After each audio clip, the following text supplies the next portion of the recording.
Assalamualaikum warahmatullahi wabarakatuh.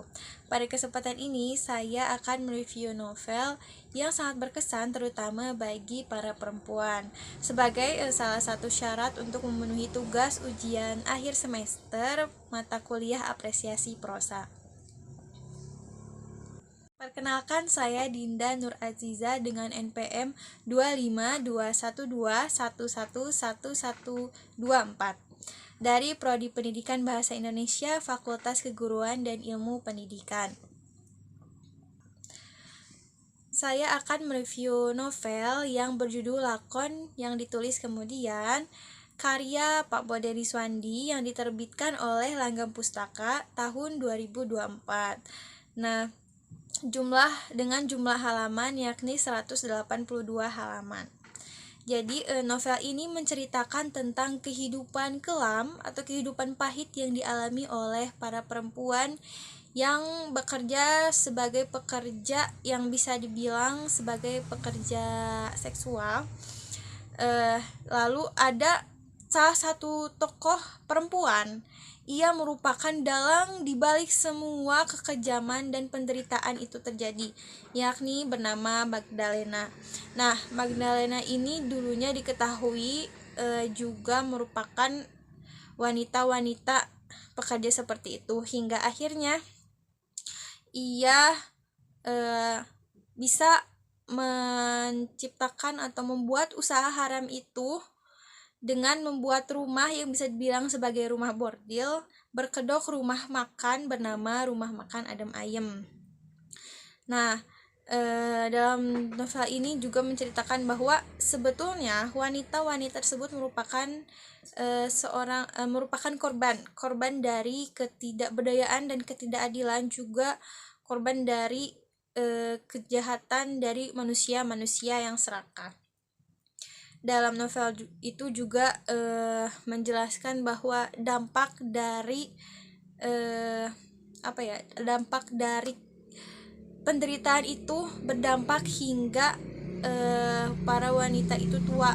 Jadi sangat berdampak sekali bagi kehidupan mereka seumur hidupnya.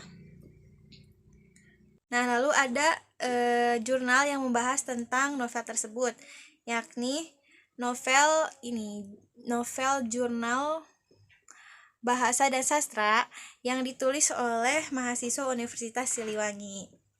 Nah, judulnya yakni Analisis Naskah Drama Lakon yang ditulis kemudian karya Bode Riswandi dengan menggunakan pendekatan strukturalisme dan genetik.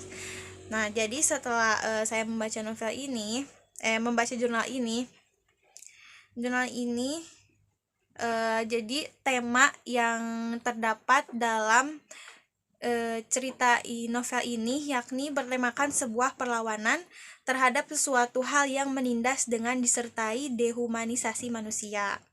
Nah, apa itu dehumanisasi? Jadi dehumanisasi ini merupakan menurut KBBI merupakan penghilangan harkat manusia. Jadi bisa dibilang sebagai perilaku yang merendahkan harkat derajat seseorang. Memang tidak bisa langsung diubah, namun sebagai perempuan kita harus memiliki kekuatan untuk melawan segala bentuk penindasan. Lalu kelemahan dalam novel ini yakni ceritanya cukup ada adegan yang sulit untuk dimengerti karena alurnya itu alur campuran, jadi ada alur maju dan alur mundur. Jadi untuk pembaca yang kurang memahami atau kurang teliti akan mendapatkan kebingungan seperti itu.